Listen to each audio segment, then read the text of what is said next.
ఇవాళ ముదిరాజ్ సోదరులు నేను ఒక్క మాట ఇవ్వదలుచుకున్న ప్రత్యేకంగా ఈ రాష్ట్రంలో ఉన్న తెలంగాణలో ఉన్న 10% ముదిరాజు బిడ్డలారా మీరు ఆలోచన చేయండి.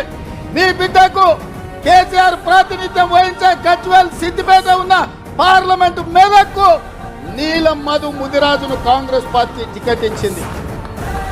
కానీ అదే కేసీఆర్ నాయకత్వం వహిస్తున్న మెదక్కు కేసీఆర్ వెంకట్రామరెడ్డికి టికెట్ ఇచ్చింది. మేమేం ఆలోచన చేస్తాము, కేసీఆర్ ఏం ఆలోచన చేస్తాడో మీరు ఒక్కసారి ఆలోచన చేయండి. అందుకే ఇవాళ ఈ వేదిక మీద నుంచి మీకు ఒక మాట ఇవ్వదలుచుకున్నా. మెదక్లో నీలం ముదిరాజుని గెలిపించండి, మహబూబ్నగర్ లో వంశీ చంద్రెడ్డిని గెలిపించండి, తెలంగాణలో 14 సీట్లు ఇవ్వండి. ఆగస్టు 15 తారీఖు లోపల మీ ముదిరాజు బిడ్డను మంత్రిని చేసే బాధ్యత నాది. మీకు శక్తి ఉంది, మీకు యుక్తి ఉంది, మీకు పట్టుదల ఉంది, మీకు పౌరుషం ఉంది, పోరాడే శక్తి మీకుంది. ఇదంతా సంఘటితమై మీరందరూ ఏకమై తెలంగాణ గడ్డ మీద కాంగ్రెస్ కు 14 సీట్లు ఇవ్వండి.